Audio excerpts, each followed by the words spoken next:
안녕하세요. 사연 읽어주는 남녀입니다. 오늘도 와주셔서 감사드리며 그럼 오늘의 사연 바로 시작하겠습니다. 안녕하세요. 저는 부산에서 아이 셋을 키우고 사는 40대 주부입니다.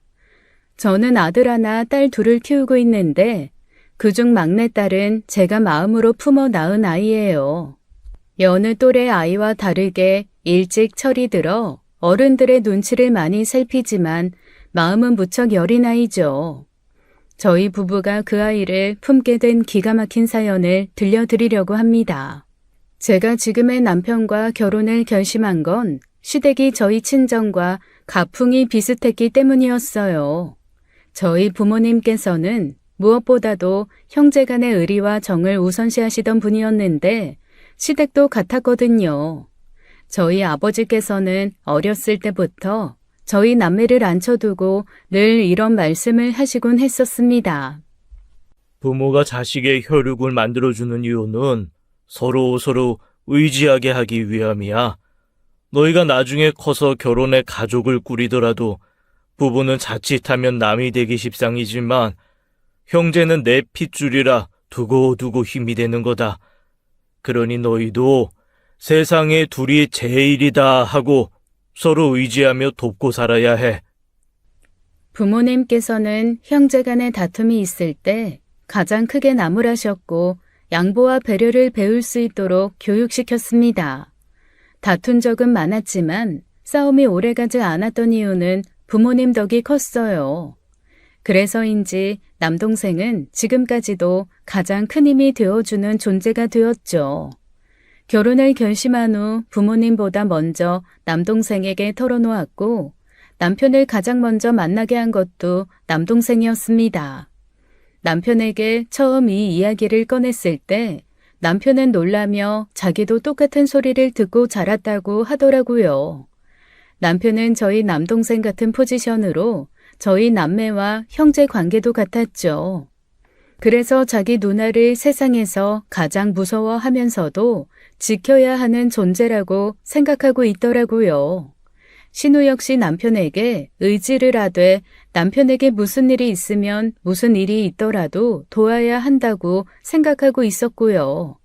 게다가 신우는 제가 보기에 정말 완벽하고 멋진 여성이었어요. 첫째라 늘 언니가 있었으면 좋겠다는 생각을 하며 자랐는데 딱 신우가 갖고 싶은 언니의 표본이었죠.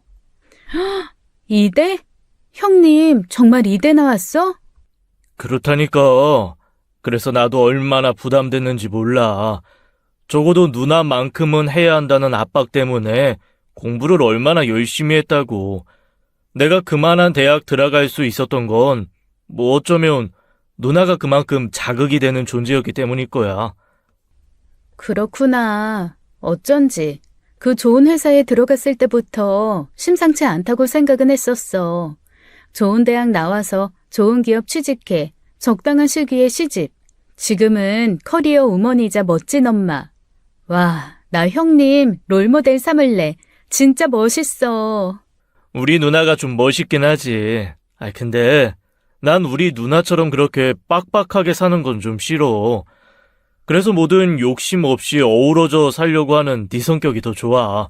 더는 우리 누나 닮지 마. 설이니 할인이도 말은 안 해서 그렇지 극성 엄마라 스트레스 받을걸? 극성은 무슨. 요즘 그 정도 안 하는 엄마가 어딨다고. 난 우리 애들도 형님처럼 키울 거야. 그래서 우리 애들도 똑부러지게 키워야지. 실제로 신우는 능력 있는 커리어 우먼이면서도 아이들을 거뜬히 키워내는 슈퍼우먼 같은 분이셨습니다. 제가 결혼할 때 아이들이 4살이었는데 미운 4살이라는 소리가 쏙 들어갈 만큼 예쁜 집만 골라서 했거든요. 그래서 저도 단호할 때는 단호하고 다정할 때는 한없이 다정한 신혼부부의 육아 방식을 배워야겠다고 했죠. 게다가 신혼여행에 다녀와 인사드리러 온 날 일부러 시댁에 방문해 저희를 맞아주셔서 얼마나 좋았는지 몰라요. 이제 옳게도 내 여동생이다 생각할 테니까 옳게도 날 어려운 손윗사람이라고 생각하지만 말고 언니 생겼다고 생각하고 편하게 대해. 우진이가 속썩이면 언제든 얘기하고 내가 제대로 교육시켜서 보내줄게. 아, 누나. 아니, 누나는 내 편이어야지. 내가 결혼해보니까 든든한 시댁 식구 하나 있는 것만큼 힘이 되는 게 없더라. 그리고 결혼 생활에 있어서 부부싸움은 파라리 남편 잘못이야. 잔말 말고 옳게 말 잘 들어. 알았어? 예, 알겠습니다요. 언제나 남편 편이 되어줄 준비가 되어 있으면서 제 편을 들어주는 게 동생을 위한 일임을 잘 알고 있던 분이셨죠. 그 후 실제로 신우는 제가 말하지 않아도 많은 것들을 나서서 챙겨주시는 든든한 지원군이었습니다. 시집살이랄 것도 없었지만 행여 명절에 마주치는 일이 없도록 먼저 교통정리해 주시거나 본인 부모는 자기가 알아서 챙길 테니 친정이나 잘 챙기라며 제 부담을 덜어주시기도 했고요.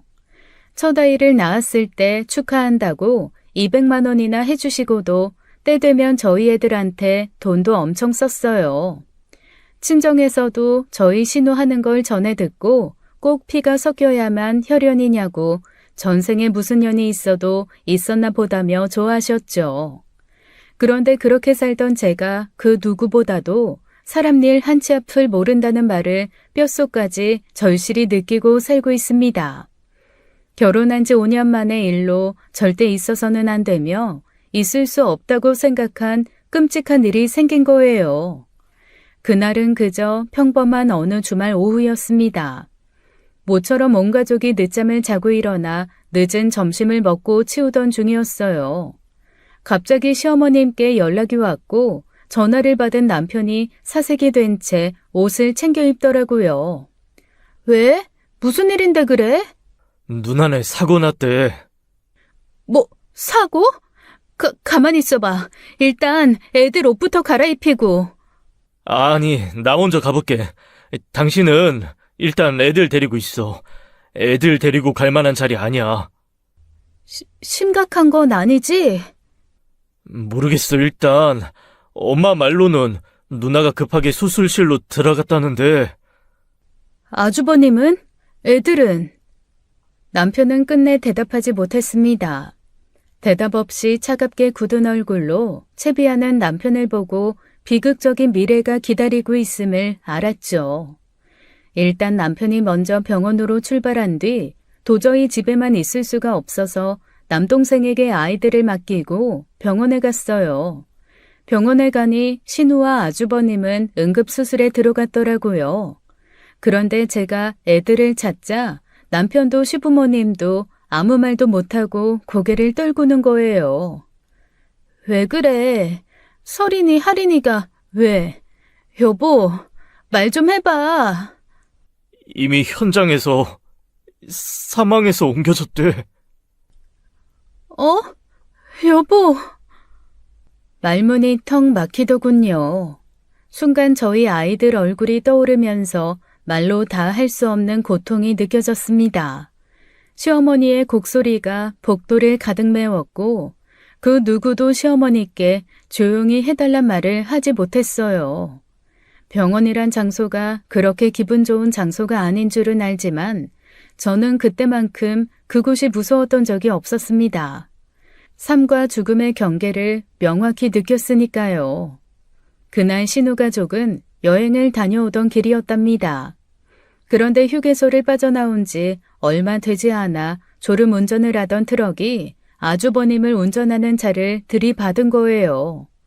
어찌나 충격이 컸는지 앞좌석에 앉아있던 신혼부부도 중상이었는데 아이들은 그대로 창밖으로 다 튕겨나간 겁니다. 그날 아이들의 안전벨트를 미처 챙기지 못한 것은 신우의 평생 한이 되었죠. 불행 중 천만다행으로 아주버님도 신우도 수술이 무사히 끝나고 의식을 되찾았어요. 하지만 저는 그 두 사람이 의식을 찾는 걸 기다렸으면서도 두려웠습니다. 누군가는 두 사람에게 아이들 소식을 전해야 했으니까요. 아무래도 우리가 말씀드리는 게 낫겠지? 엄마는 말하다 또 쓰러지지.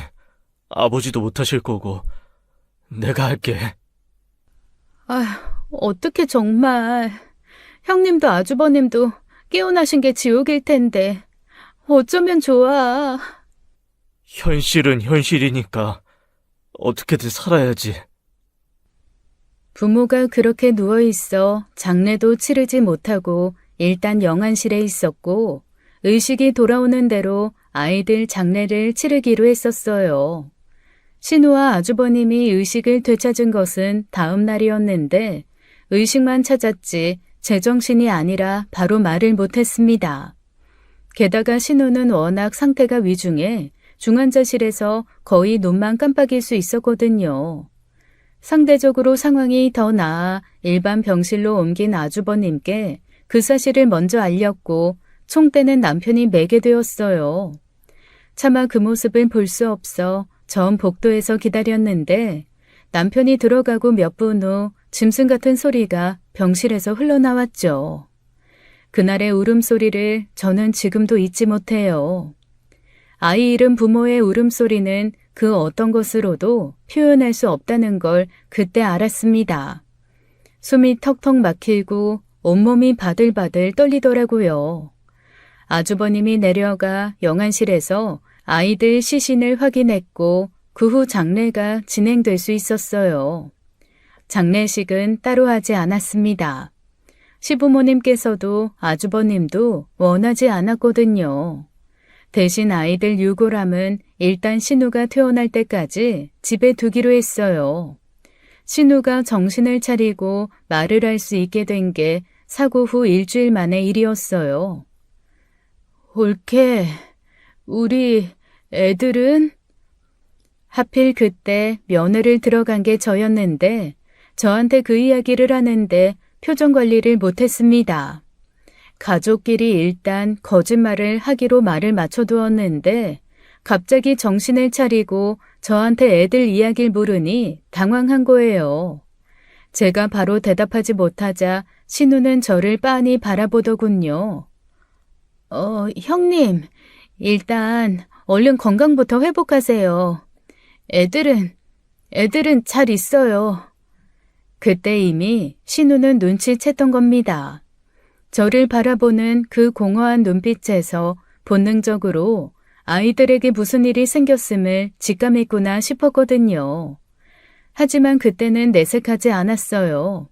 대답도 없었고 더는 묻지 않았기에 일단은 넘어갔구나 싶었죠. 신우가 퇴원한 건 거의 2달 만이었는데 일반 병실로 옮겨졌는데도 애들을 찾지 않더라고요. 저희는 암묵적으로 신우 앞에서 애들 이야기는 하지 않았고 아주버님도 그저 신우 회복에만 힘썼습니다. 그리고 퇴원하게 된 날이었어요. 갑자기 집으로 가지 않겠다고 하는 겁니다. 집으로 안 간다니? 그게 무슨 말이야? 말 그대로야. 집으로는 안 가. 집에는 당신 혼자서 가. 여보. 아빠, 문 열어줘. 신우는 그 어떤 설득에도 넘어가지 않을 것처럼 단호했습니다. 이상하리만큼 아주버님에게 태도도 냉랭했고요. 결국 신우는 친정인 시댁으로 가게 됐는데 그때부터 문을 닫아 걸고 아주버님을 만나지 않았어요. 아주버님은 문 앞에서 신우를 설득했지만 닫힌 문은 절대 열리지 않았죠. 그 뒤 아주버님이 매일같이 찾아오셨어요. 아이 잃고 아내는 겨우 퇴원한 상황에 본인은 출근도 시작됐으니 말도 못하게 힘들었을 겁니다. 게다가 아주버님 잘못은 아니라지만 본인이 운전하던 차에서 애들만 그렇게 됐으니 죄책감도 오죽했겠나요. 그 심경을 잘 아니 저도 시부모님도 그 2사람을 바라보는 게 굉장히 조마조마했었어요. 결국 일주일쯤 지났을 때 아주버님은 결심이라도 한 듯 아이들 유골함을 가지고 시댁으로 오더라고요. 문 열어. 서린 엄마, 문 열라고. 애들 왔어. 애들 봐야지. 애들 안 볼 거야? 애들이라는 말에 방문이 조금 열렸는데 살짝 열린 틈 사이로 신우는 유골함을 확인하곤 싸늘한 목소리로 그러더군요. 애들이 어딨어? 당신도 알잖아. 받아들일 건 받아들여야지. 우리 서린이, 할인이 이제 이 세상에 없어. 우리 애들, 우리 떠났다고. 그딴 소리 짓거리려거든. 내 눈앞에 나타나지 마. 그 말을 마지막으로 신우는 다시 방문을 닫아버렸습니다. 아주버님도 저희도 모두 절망적으로 그 광경을 지켜만 보고 있었죠. 그 후 신우는 거의 좀비 인간이 되어버렸어요. 영혼은 텅 비어있는 것 같았고 먹지도 마시지도 심지어 잠도 제대로 안 자는 것 같았습니다. 덩달아 시부모님께서도 하루하루 바짝 말라가셨고 어머님께서는 매일 우셨죠. 저희라고 가만히 있을 수만은 없었어요. 신우가 가장 힘든 그 순간 저희가 아니면 누가 힘이 되어줄까 싶어 바지런히 시댁을 찾았죠. 그렇게 지낸 지 2달쯤 지났을 때 아주버님이 시댁으로 찾아왔습니다. 그 사이 얼굴이 말도 못하게 상한 아주버님은 술잔을 기울이며 그러더군요. 집 정리하려고요. 집을 정리하다니. 갑자기 왜? 재경이 들어갈 거야. 조금만 기다려주면 돼. 저 사람을 위해서라도 그게 맞는 것 같아요. 장모님, 저 너무 힘들어요. 저 사람도 여기 있고 가뜩이나 아무도 없는 집에 들어가 혼자 잘 때마다 괴로워 미칠 것 같아요.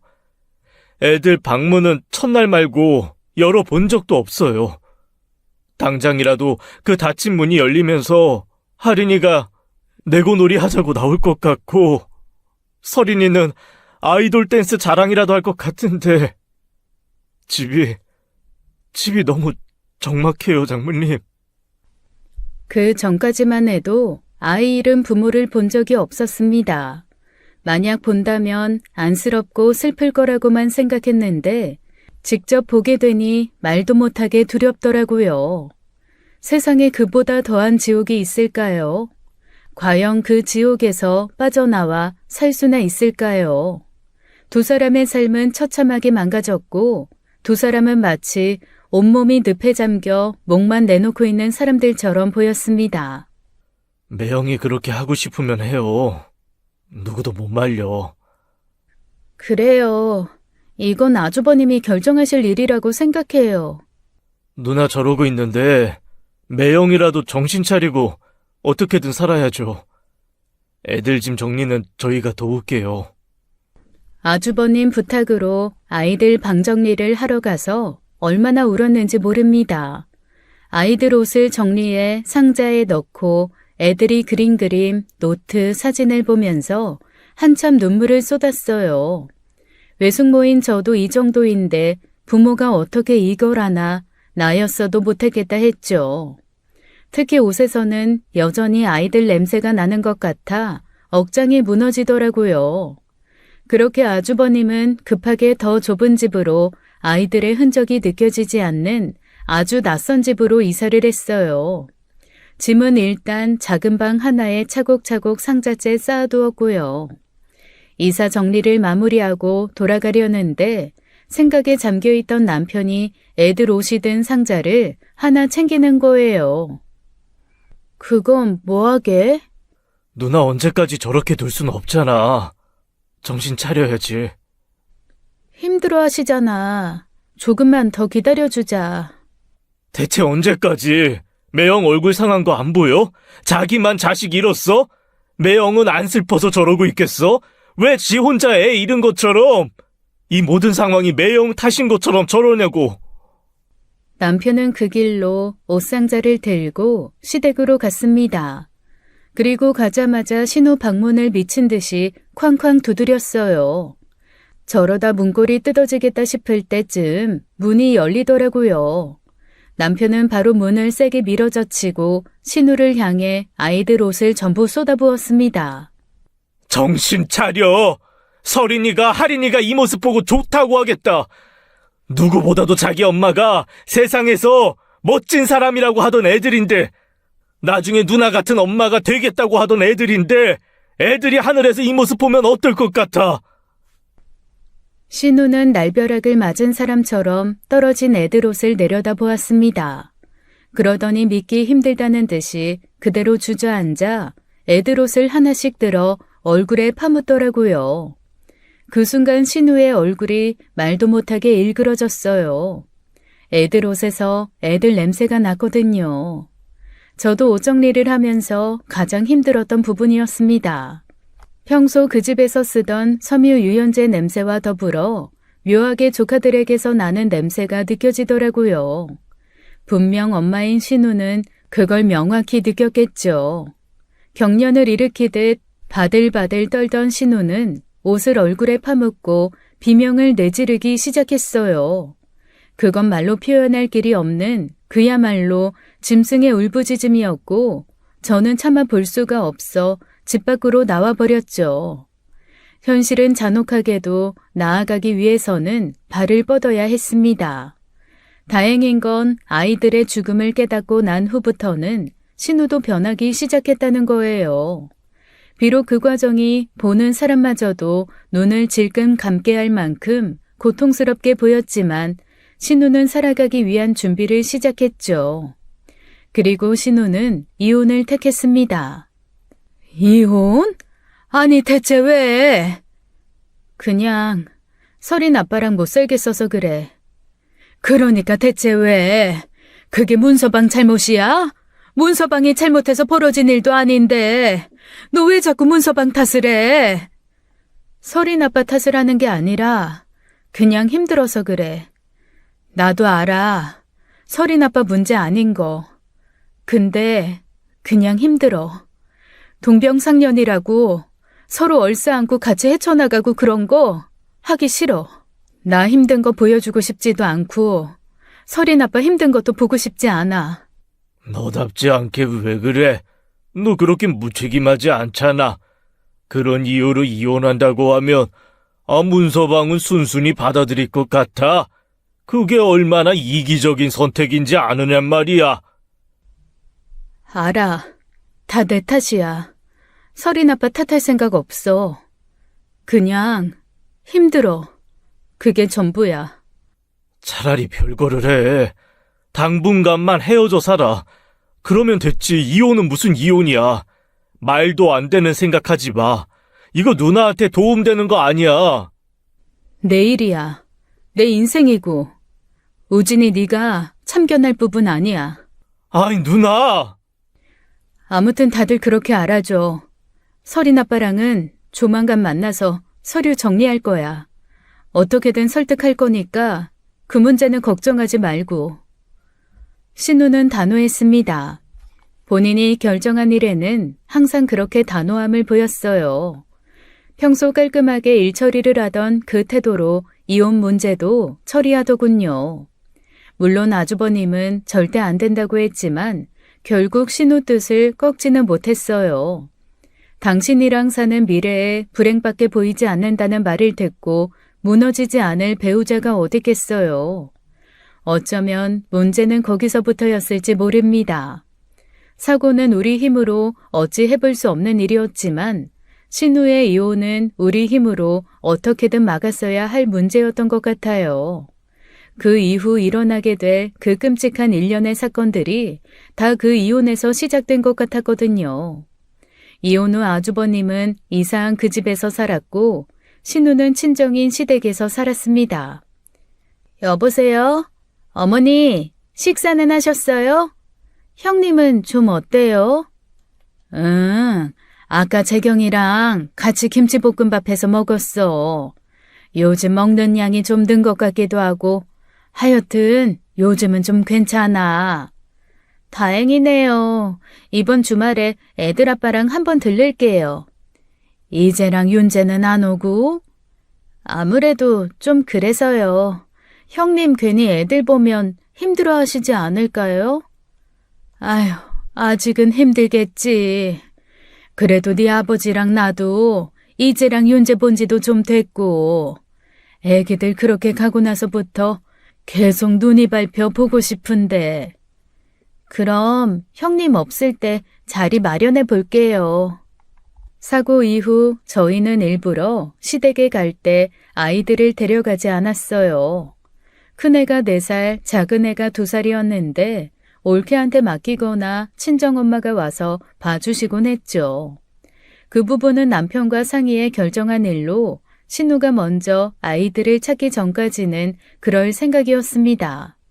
신우와 함께 살기 시작한 이후 시부모님께서도 많이 힘들어하셔서 시댁을 찾는 일이 늘었어요. 그러던 어느 날 시댁 근처에 온 저는 이상하게 전보다 길고양이 밥그릇이 늘어났다는 걸 알게 됐습니다. 시부모님이 살고 계신 집이 다세대 주택이거든요. 그날도 집 앞에 고양이가 밥을 먹고 있는 것을 보고 의아하다고 생각하긴 했어요. 그전에는 한 번도 본 적이 없었거든요. 평소 같으면 그냥 그러려니 하고 넘어갔을 일이 제 눈에 들어온 건 시어머니께서 고양이를 무서워하기 때문이었습니다. 근처에만 있어도 소스라치게 놀라며 언짢아 하시는 것을 몇 번 봐서 아파트로 이사를 권하기도 했었거든요. 어머니, 요즘 부쩍 고양이가 많이 보이네요. 괜찮으세요? 아유, 말도 마라. 아주 친절머리가 나서 죽겠어. 누가 집 근처에 밥 주고 있는 것 같던데요? 그게 누구겠냐? 저의 물단지지. 네? 설마 형님이 주시는 거예요? 형님도 어머님 고양이 무서워하는 거 아시잖아요. 고양이 싫어하고 무서워하는 지 엄마보다 길에서 추위에서 덜덜 떠는 고양이 팔자가 더 걱정이 되나 보다. 알고 보니 그 문제로 시어머니와 신우는 조금씩 갈등을 키워나가고 있는 상황이었습니다. 당황스러운 건 이전엔 신우가 동물을 그렇게 좋아하지 않았다는 거였어요. 애들이 살아있을 때 강아지 키우고 싶다고 했을 때도 반대했었거든요. 그런데 느닷없이 눈길을 주지 않았던 길고양이에게 연민을 느끼고 챙기기 시작했다니 이상한 일이었죠. 신우방을 열어보니 화장대 옆에 길고양이 주려고 산 사료가 2박스나 있더라고요.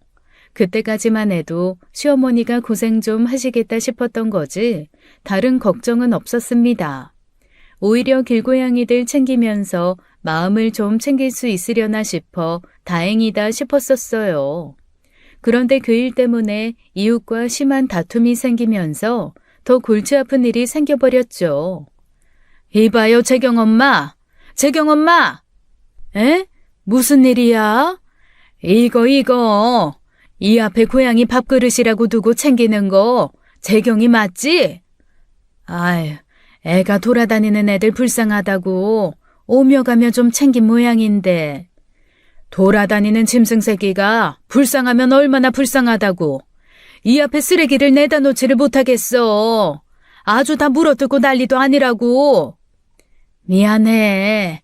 내가 재경이한테 잘 얘기할게. 잘 좀 이야기해.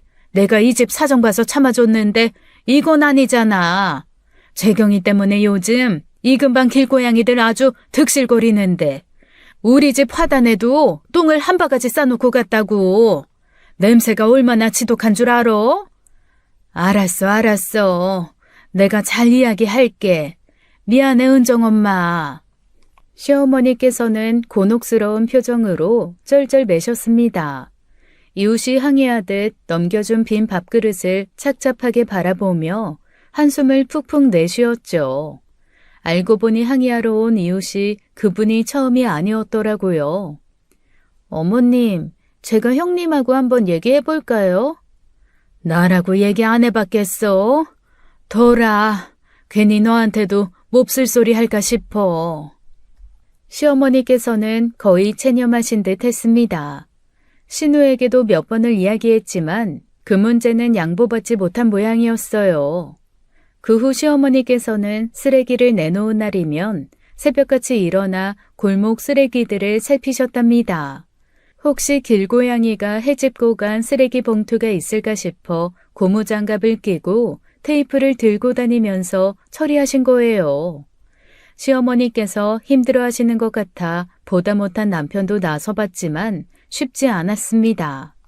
누나, 엄마 새벽같이 나가서 쓰레기 처리하고 오신다는데 그거 알고도 이러는 거야? 엄마한테 하지 말라고 했어. 엄마가 괜히 나서서 하는 일이야.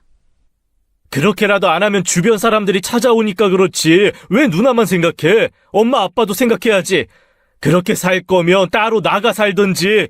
왜 엄마랑 아빠까지 누나 때문에 피해를 봐야 해? 내가 불쌍한 길고양이 좀 챙긴다는데 그게 그렇게 문제될 일이야? 걔들도 생명이야. 춥고 배고플 때 밥 한 번 챙겨주는 게 뭐가 그렇게 문제될 일이라고 해? 그냥 조금씩 배려하고 양보하고 그래야 하는 거 아니야? 인간만 생명이야? 쟤들도 다 생명이야. 누가 뭐래? 정 그렇게 챙겨주고 싶으면 그 뒤처리도 누나가 했어야지. 왜 애먼 엄마를 고생시키냐고. 내가 알아서 한다고 했는데 엄마가 나서서 시키지도 않는 일을 하는 건데 어쩌라고. 결혼 후 늘 사이좋은 다정한 모습만 보였던 남매 사이도 벌어지기 시작했어요. 한 번도 그런 모습을 보인 적이 없는데 언제부턴가 둘 사이는 마치 상극처럼 만나면 소리 높여 싸우기만 했죠. 모든 게 어긋나고 엉망으로 움직이고 있다는 생각이 들었습니다.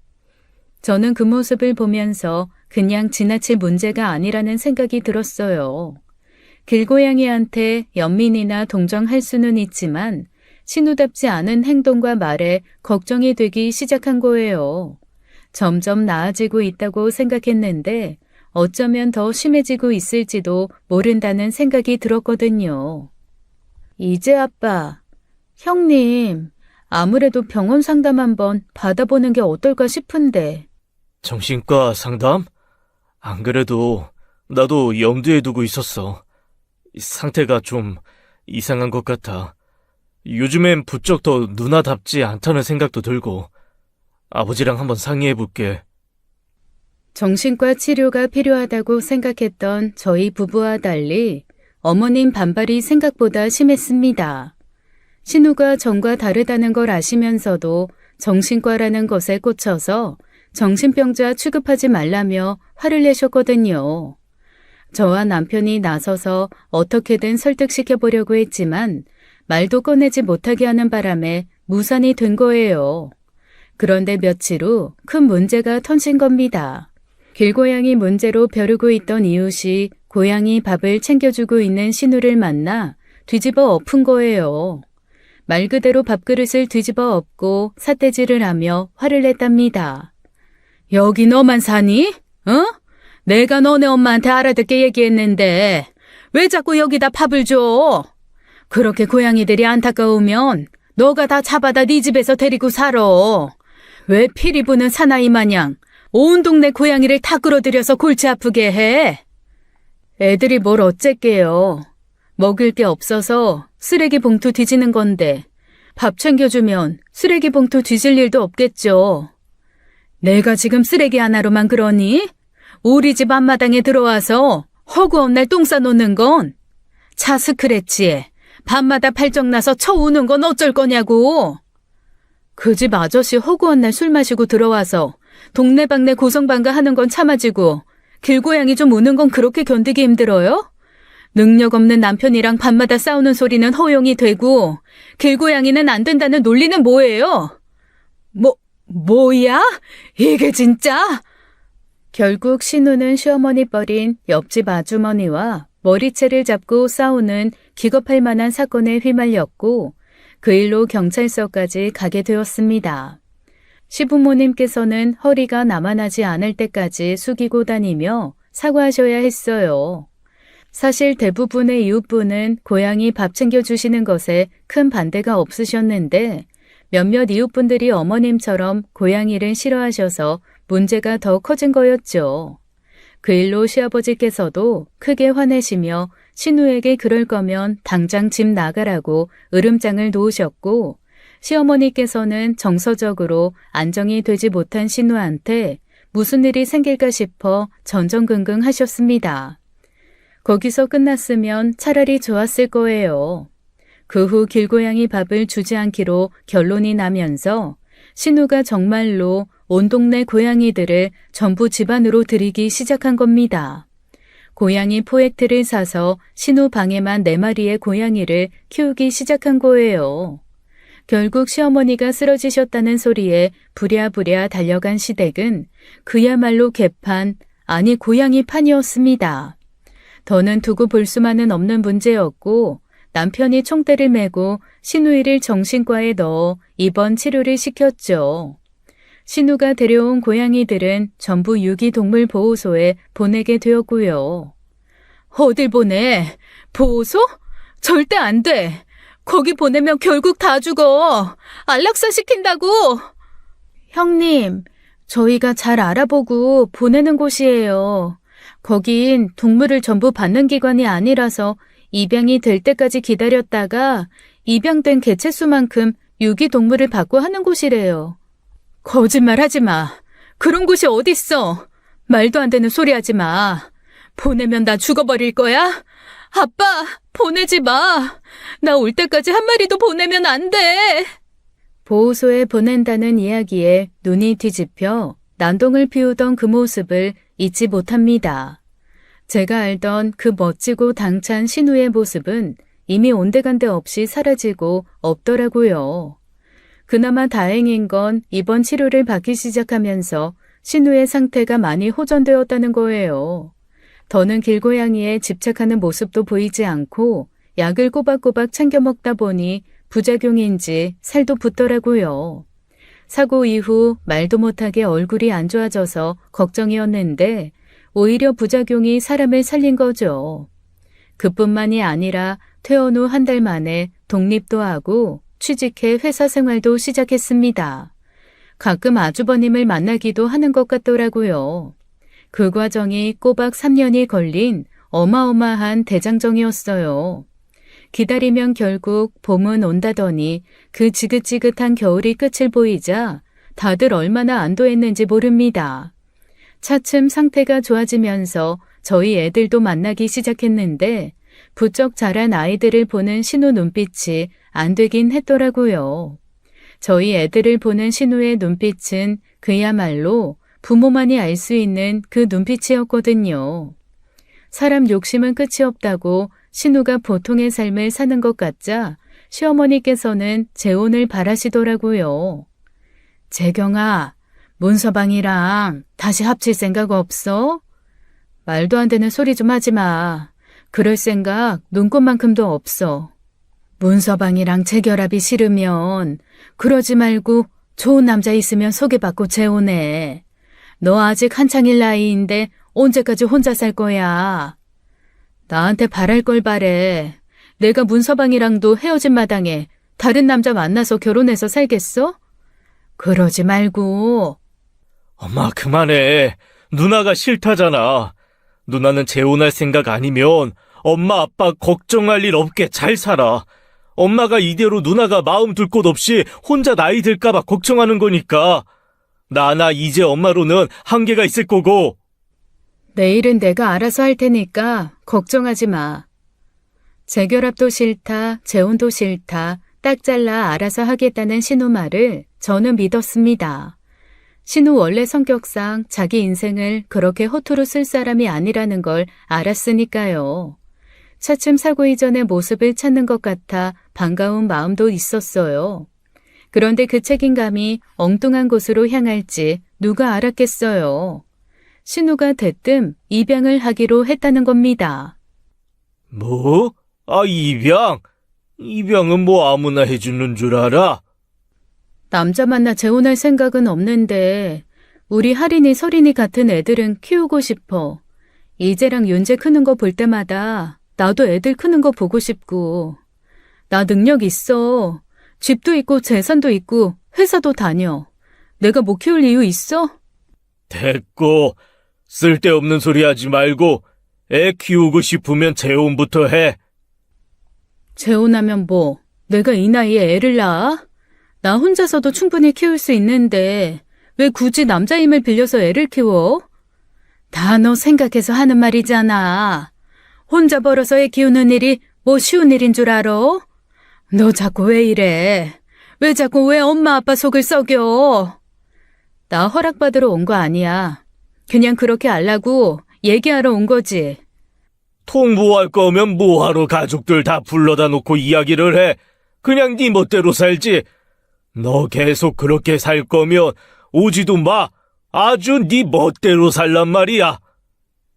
시부모님께서는 잔뜩 화가 나셔서 방으로 들어가 버리셨고 거실에는 저희 부부와 신우만 남았습니다. 남편도 속이 복잡한지 마른 세수를 하더라고요. 형님 심정도 충분히 이해가 되는데요. 입양은 조금만 더 생각해 보시는 게 어때요?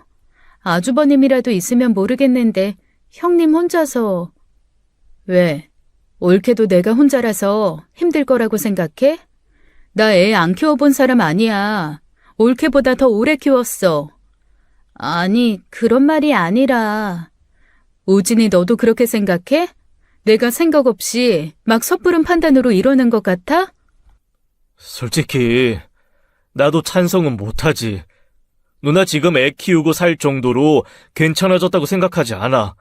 멀쩡히 사회생활은 한다지만 입양은 어떤 마음으로 시작하는지가 중요한데 누나는 지금 오로지 누나 욕심만으로 애를 키우겠다는 거잖아. 이 세상에 자기 욕심 없이 입양하는 사람이 어딨어? 내 욕심에 애 하나 편하고 행복하게 사라지면 그게 좋은 거 아니야? 내가 뭐 어때서? 내가 아직도 설이니 할이니 붙들고 사는 것 같아서 그래? 애들을 어떻게 잊고 살겠니? 너라면 그럴 수 있을 것 같아? 설이니 할이니는 내 마음속에 묻어놨어. 내가 죽을 때까지도 절대 못 잊을 거라고. 설이니 할이니는 설이니 할이니고 나도 애들 그리워하면서 애 하나 키우면서 살겠다는데 그게 온 식구가 나서서 말릴 일이야? 알았어, 알았다고. 대신 조금만 더 생각을 해보자. 그렇게 급한 일도 아니잖아. 자식 먼저 앞세운 게 3년이 흐른들 30년이 흐른들 어떻게 그 일이 잊혀지겠어요. 3년이 너무 짧다는 게 아니라 신우가 아이를 입양해 키울 수 있을 만큼은 회복되지 않았다는 생각이 든 거예요. 겉으로 보기엔 예전 그 멋있고 강단 있는 신우 모습으로 돌아온 것 같지만 이렇게 예기치 못한 데다가 공감을 얻기 힘든 이야기를 할 때마다 불안불안했거든요. 결국 신우는 온 식구들의 만류에도 불구하고 보육원에서 여자아이 하나를 입양했습니다. 첫 번째 조카가 하늘나라에 갔던 그 나이 딱 9살인 아이를요. 기어이 이를 친 것을 보고 시어머니께서는 뒷목을 잡으셨지만 그 입양을 위해 1년 전부터 오랫동안 보육원 봉사를 다녔다는 이야기에 더는 입을 대지 못했어요. 아이를 입양한 후 엄마로 살면서 예전보다 더 생기를 찾는 것 같아 다행이다 싶기도 했고요. 온 식구가 반대했던 일이 그때까지만 해도 신우와 입양된 아이 둘을 살리는 일인 줄만 알았던 거예요. 실은 그게 아니었던 겁니다. 입양된 조카는 참 선하고 예의 바른 아이였어요. 선천적으로 성향 자체가 그런 것 같기도 한데 똑부러진 신우가 키웠으니 오죽했을까 싶더라고요. 그런데 하늘나라에 간 조카들과 비교하면 좀 다른 부분이 있긴 했습니다.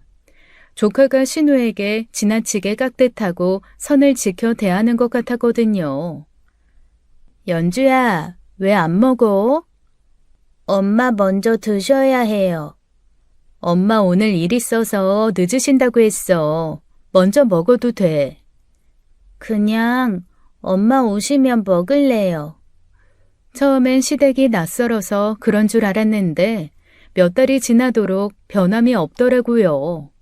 뭘 먹든 신우가 와야 함께 먹었고 때에 따라 인사도 빠짐없이 하도록 시켰죠. 먹은 그릇은 싱크대에 담가놓게 시키고 어른들 이야기하면 조용히 앉아 기다렸어요.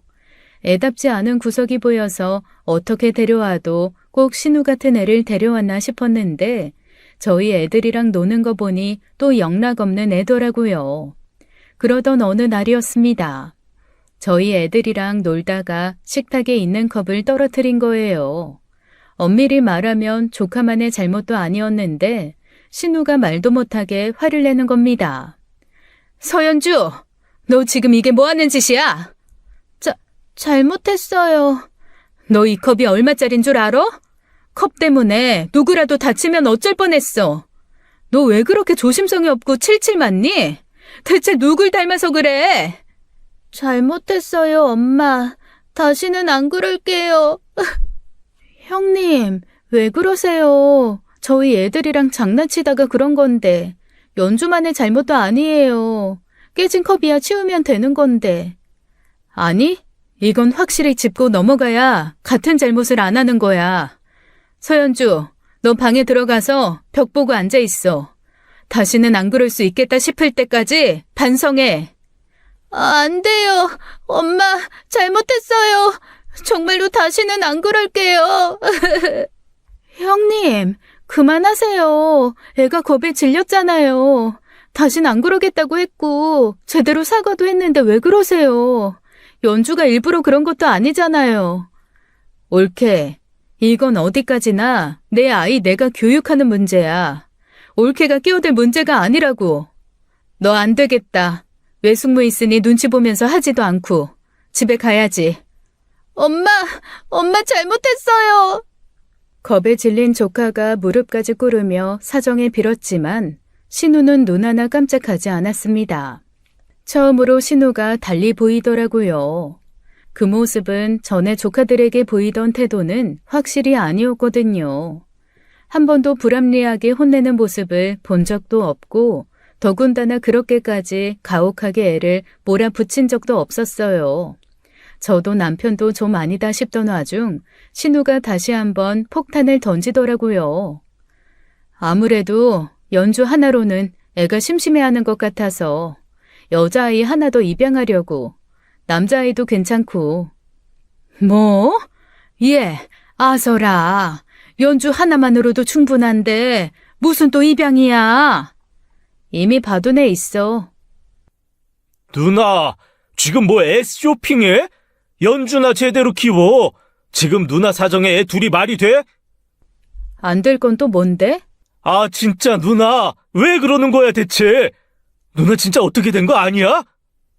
온 가족이 나서서 뜯어 말려봤지만 소용이 없었어요. 신우는 자기가 결정한 일은 번복하지 않는 사람이었고 그건 변하지 않았습니다. 그 일로 시부모와 신우가 말도 못하게 크게 싸웠었어요. 시아버님께서 그렇게까지 화를 내시는 건 처음 봤을 정도로요.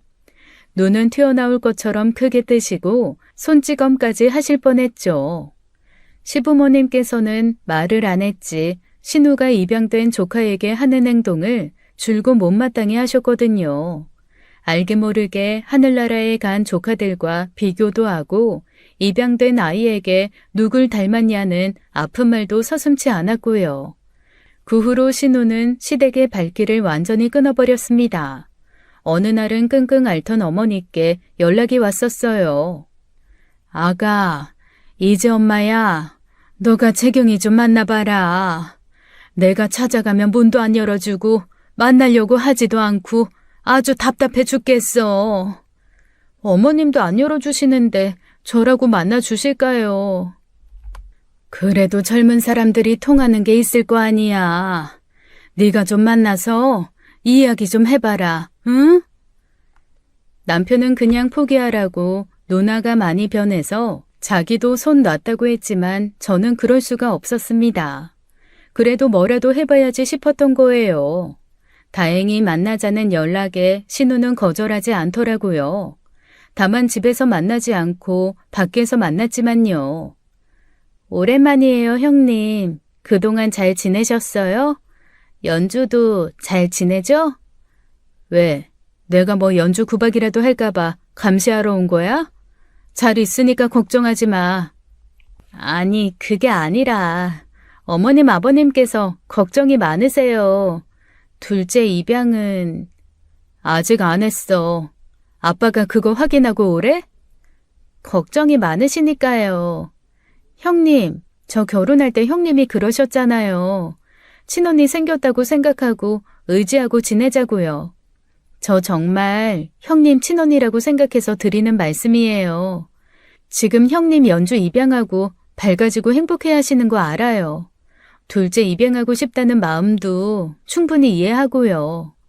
다만 조금만 더 신중하게 고민하면 어떨까요? 고민은 충분히 했어. 옳게도 알잖아.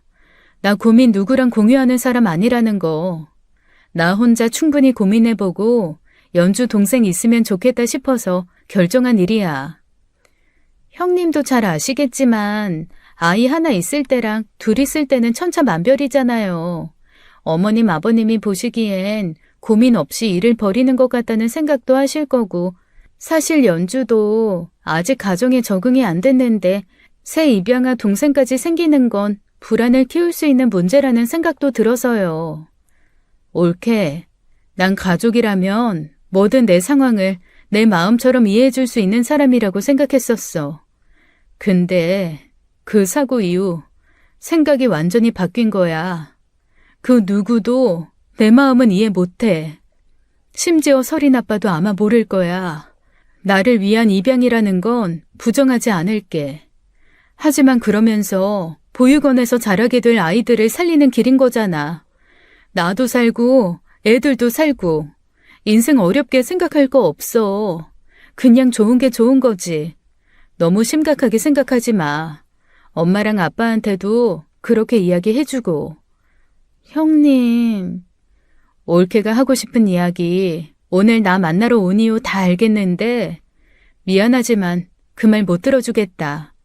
괜히 올케 말 들어줬다간 앞으로 엄마 귀찮은 심부름 다 올케가 해야 할 거야. 먼저 일어날게. 결국 저는 시부모님의 도움이 되진 못했습니다. 그 후로 신우는 저희 부부와도 연락을 또 끊어버렸어요. 신우의 태도에 답답해하던 남편이 신우를 찾아갔지만 소용이 없었죠. 그러던 어느 날 전 아주버님이 남편한테 연락이 온 거예요. 급하게 전 아주버님을 만나러 갔다 온 남편은 한껏 어두운 안색이 되어 돌아왔죠. 왜? 무슨 일인데 그래? 누나가 매영 찾아왔더래. 한동안 연락이 없었는데 입양 문제로 매영이 필요하다고 했다나 봐. 입양하는데 아주버님이 왜 필요해? 연주는 문제 없었잖아. 둘째라 좀 조건이 더 붙었나 봐. 누나 형편상 둘이 좀 힘들다고 판단한 것 같기도 하고. 그래서 좀 도와달라고 혼자면 혼인신고라도 좀 해달라고 했대. 뭐? 아, 형님 진짜 너무하시다. 아주버님 심정은 전혀 고려 안 하시는 거야? 그게 되는 사람이면 이혼도 안 했겠지. 매영은 아직도 애들 이야기만 나와도 우는데 누나는 아예 잊어버린 사람처럼 어떨 때 보면 무섭기까지 해. 그 사고 이후로 아무래도 딴 사람으로 바뀐 것 같아. 그렇지 않고서야 이렇게 매번 이기적인 선택으로 주변을 곤란하게 하지도 않았겠지. 아, 형님 정말 왜 그러실까? 다행히 전 아주버님께서는 그 제안을 거절하셨고 그렇게 신우의 둘째 입양은 물 건너갔나 싶었습니다. 하지만 그 뒤에 벌어질 일을 생각하면 차라리 둘째 입양이 되는 게 더 나았을 수도 있겠다 싶더라고요. 아니 따지고 보면 첫째 입양부터가 잘못했던지요. 그렇게 형님과 연락을 끊고 산 지도 어언 7개월가량이 흘렀던 어느 날이었습니다. 갑자기 시어머님께 다급한 연락이 온 거예요. 현진아, 나 지금 경찰서야. 우진이가 전화를 안 받아서 너한테 했어. 네? 경찰서라뇨? 무슨 일이신데요? 얼른 좀 와줘. 이게 대체 무슨 일인지 모르겠다. 알았어요. 지금 갈게요. 지금 갈 테니까 진정하시고 조금만 기다리세요. 저는 텔레비전을 보던 남편과 함께 급하게 어머님이 말씀하신 경찰서로 달려갔습니다. 그런데 그곳에는 어머님뿐만 아니라 신우도 같이 있더라고요. 어머님은 눈물 범벅이고 신우는 그냥 넋을 놓고 앉아 있었죠. 이게 대체 무슨 일이에요, 어머니? 경찰관님, 이게 대체... 김수님 씨는 미성년자 약취 유인죄로 현장에서 체포되어 오셨습니다. 예? 미성년자 약취 유인이요? 아니, 그게 무슨 말도 안 되는... 저와 남편은 경악하며 시어머니를 바라보았습니다. 하지만 바로 신우이에게 눈길이 가더라고요. 직감적으로 알았던 거예요. 이건 어머님 문제가 아니다. 신우 문제가 확실하다라고요. 남편도 같은 생각이었는지 바로 신우에게 다가가더군요. 누나, 이게 어떻게 된 일이야? 미성년자 약취 유인이라니. 엄마가 그랬다고? 말도 안 되는 소리 하지 마. 엄마가 그런 짓을 할 이유도 배짱도 없는데. 안 그래도 저희도 그 점을 조사하려고 하던 차였어요. 그런데 두 분 다 협조적이지 않으셔서 보호자님들을 부른 겁니다. 사실 저희도 김수님 씨가 아니라 서재경 씨가 범인이라고 생각하고 있어요. 어떻게 된 일인지 차근차근 좀 말씀해 주시겠어요? 저희가 지금 너무 경황이 없어서. 네, 몇 년 전 담비돈에서 아이 4명이 실종되는 사건이 발생했는데 그 아이들이 모두 서재경 씨 집에서 발견이 되었습니다. 담비돈이요? 네, 인근의 보육원이에요. 보육원? 설마 누나 아니지? 진짜 누나가 한 짓이야? 남편이 기겁하며 신우에게 물었지만 신우는 고장난 인형처럼 앉아있을 뿐이었어요. 알고 보니 신우는 두 번째 입양이 불발되면서 해선 안 될 생각을 하고 만 것이었습니다. 다니던 보육원에서 눈에 밟히는 애들 4명을 데리고 자기 집으로 가버린 것이었어요. 그 바람에 보육원이 발칵 뒤집혔고 경찰이 움직였죠. 일을 치고 나서 혼자서 감당하기 힘들었는지 시어머니께 연락을 했고 시어머니가 그 사실을 알고 모든 것을 본인이 뒤집어 쓰려고 했던 거예요. 평소 사소한 거짓말 하나 못하시는 양반이라 경찰의 추궁에 말문이 막혀버렸던 것이고요. 자초지종을 듣던 남편은 얼굴이 새빨개졌고 결국 분을 이기지 못하고 앉아있던 신우에게 가서 뺨을 후려쳐버렸습니다. 야, 서재경! 정신 차리라고! 신우는 그제야 남편을 바라보더군요. 그러면서 눈을 질끈 감고는 겨우 말문을 열었어요. 우리 설인이 할인이 천국에 가서 편안하게 살려면 어쩔 수가 없잖아. 뭐? 대체 그게 무슨 말이야? 말을 알아듣게 해! 내가 착하게 살아야 한다고. 내가 덕을 많이 쌓아야 우리 설인이 할인이가 천국에 간다고. 그러니까 불쌍한 애들 더 도와야 돼. 불쌍한 애들이 행복해져야 우리 설인이 할인이가 행복해진다고. 뭐라고? 누나, 정신 차려! 그 애들이 그럼 천국에 가질 어디가? 잘못한 것도 없는 그 죄 없는 애들이 어딜 가느냐고. 천국에 가서 살고 있다고 생각하면 되잖아. 누나가 그렇게 생각하면 그렇게 되는 거라고 생각해야지. 잘못된 생각 때문에 대체 몇 사람을 힘들게 하는 건데. 신우는 울부짖으며 자기가 하는 행동은 모두 죽은 조카를 위한 행동이라고 했습니다. 알고 보니 사고가 난 후 첫 외출에서 길에서 한 종교인을 만난 모양이더라고요. 마음이 물러있을 때 그 종교인을 만나 상담을 하게 됐고 그 종교인이 부모가 선하게 살면 결국 그 복이 죽은 아이들에게 가서 천국으로 인도하는 길이 열린다고 했답니다. 사실 그러면서 특별한 기도금이 있다고 했는데 돈까지는 안 준 모양이었어요. 정신이 번쩍 들어 집으로 돌아왔는데 이상하게 그 말이 잊히지 않더랍니다. 부모가 선하게 살아야 결국 그 복이 죽은 아이들에게 돌아간다는 그 말이요. 그래서 길고양이 밥을 주기 시작하고 길고양이에게 집착했던 거였어요. 정신과 치료를 받으면서 나아졌지만 약을 끊기 시작하자 그 생각이 무섭게 잠식됐답니다. 밤마다 가시밭길을 걷는 아이들이 나오는 악몽을 꾸기도 했다면서요. 진심으로 입양하고 싶지도 않았고 엄마가 될 준비도 되지 않았으면서 아이를 입양한 거였어요. 훗날 병원 진단 결과 신우는 사고 후유증으로 망상 장애를 가지고 있었고 자신의 행동이 죽은 아이들의 사후세계에 영향을 미친다는 강한 믿음이 있었대요. 그 일로 재판을 받게 되었지만 심신미약이 인정됐고 보육원에서도 선처를 해주셔서 집행유예가 나왔습니다. 납치됐다던 아이들이 신우 집에서 비교적 편하게 잘 있었다는 것도 정상 참작되었고요.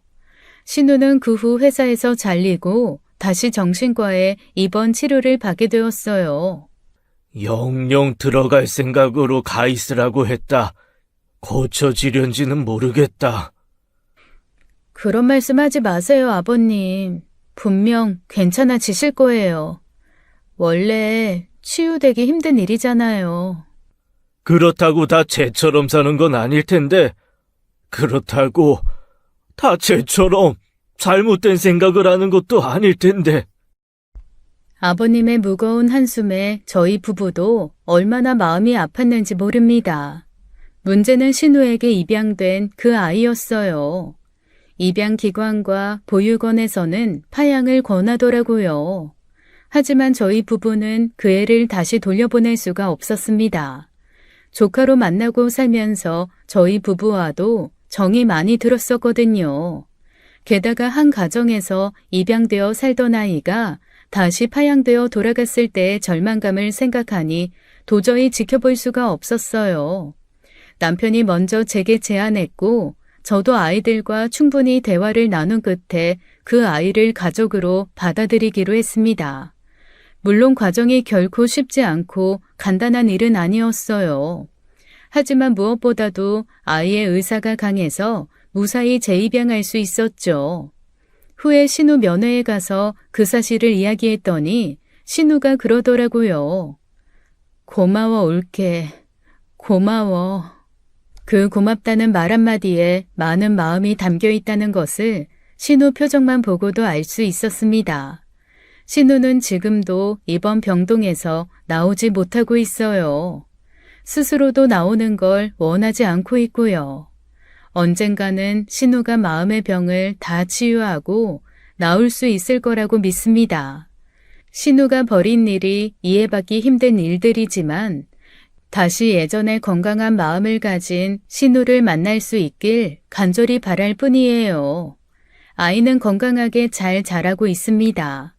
그 후 신우도 원하지 않아 아이를 만난 적은 없어요. 보기 싫어서가 아니라 미안한 마음이었던 겁니다. 착한 아이라 한 번씩 신우를 찾긴 하는데 아파서 병원에 있다고만 둘러댔죠. 언젠가 아이가 자라면 그 일을 솔직하게 이야기해주며 신우를 만나러 갈 생각이에요.